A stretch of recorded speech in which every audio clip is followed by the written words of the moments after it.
વાત કરીએ અમદાવાદના સરખેજના ફતેવાડીમાં ખૂની ખેલ ખેલવામાં આવ્યો છે। સિગરેટ ના આપતા આરોપીએ છરી વડે હુમલો કર્યો। યુવકના સાથળના ભાગમાં છરી વડે હુમલો કરાયો। ઘટનામાં યુવકનું સારવાર દરમિયાન મૃત્યુ થયું। જુહાપુરાની હોસ્પિટલમાં યુવકનું મોત થયું।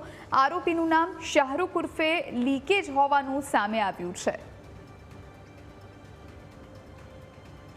आज विषय વધુ जानकारी સાથે સંવાદદાતા મિહિર સોલંકી આપણી સાથે લાઈવ જોડાયા છે। મિહિર, એકદમ નાની બાબત, એકદમ સામાન્ય બાબતમાં એક યુવક પર જીવલેણ હુમલો કરવામાં આવ્યો અને તેનું મોત નિપજાવવામાં આવ્યું છે। આખી ઘટના છે શું?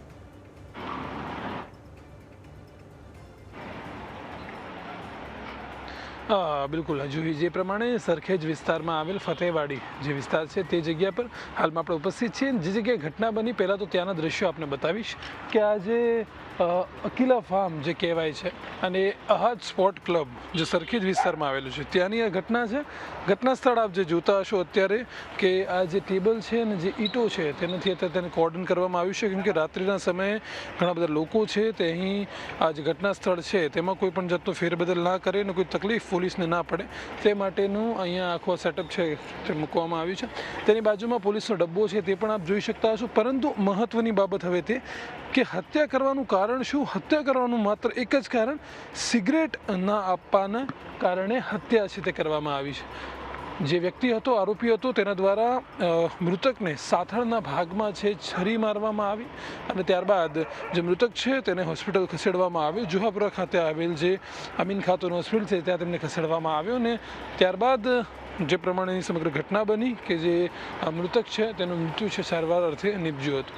જે આ વિવિધ અહીંયા તમે પાનના ગલ્લાઓ છે તે જોઈ શકતા હશો ને તે જગ્યા પર જ્યારે તે લોકો વાતચીત કરતા હતા અને ત્યારબાદ જે સિગરેટ માંગવાની એક નાની બાબત જેમાં જે મૃતક હતું તેના દ્વારા ના પાડવામાં આવી અને ત્યારબાદ તે બાબત મોટી બની અને છરી છે તેના વડે હુમલો કરવામાં આવ્યો।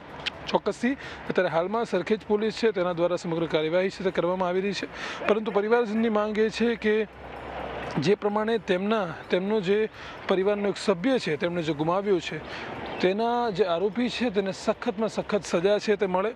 ચોક્કસથી ખૂબ જ નાની એવી બાબત અને તેને જ લઈને ક્યાંક ને ક્યાંક મૃત્યુ છે તે નિપજાવવામાં આવ્યું છે। અને બીજા દ્રશ્યો તમને એ બી બતાવીશ કે અહીંયા ઘણા બધા સીસીટીવી ફૂટેજ છે કે જેના કારણે પોલીસને ઘણી બધી આસાનીથી આ જે આરોપી છે તે મળી શકે છે, પરંતુ ક્યાંક ને ક્યાંક અત્યારે હાલમાં ફૂટેજ પણ જે ડીવીઆર છે ફૂટેજના તે પણ અત્યારે લઈ લેવામાં આવ્યા છે પોલીસ દ્વારા કે મીડિયા સમક્ષ તે ફૂટેજ છે તે ના મળી શકે ને ક્યાંક ને ક્યાંક તે ફૂટેજ છે તે પણ અત્યારે દૂર રાખવામાં આવે છે।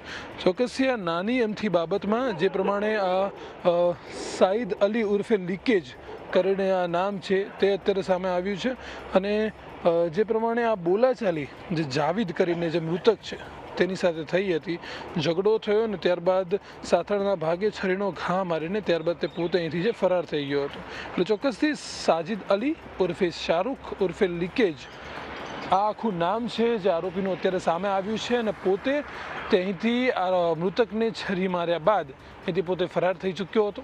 સરખેજ પોલીસ સ્ટેશન હવે કેવી રીતની કાર્યવાહી કરે છે તે જોવાનું રહ્યું, કારણ કે વારંવાર આ ઘટના છે સરખેજ વિસ્તારમાં બનતી જતી જોવા મળી રહી છે। જે હત્યા છે તેના બનાવ છે વારંવાર બનતા જતા જોવા મળી રહ્યા છે, એટલે ચોક્કસથી હવે કેવી રીતની કાર્યવાહી કરવામાં આવી છે, કારણ કે ડીવીઆર પણ પોલીસ છે તે પોતે અહીંથી સાથે લઈ ગઈ છે કે જેના કારણે સીસીટીવી છે તે કોઈ બીજા માધ્યમને ના મળી શકે અને પોતે સીસીટીવી છે તે સાચવીને રાખી શકે। એટલે ચોક્કસથી અત્યારે હાલમાં હવે જે બનાવ બન્યો છે તેમાં સરખેજની કેવી કાર્યવાહી કરવામાં આવશે ને પરિવારની જે માંગ છે તે પૂરી થશે કે કેમ તે જોવાનું રહ્યું। બિલકુલ મિહિર, આભાર આપનો, આપ જોડાયા અને તમામ જાણકારી આપી।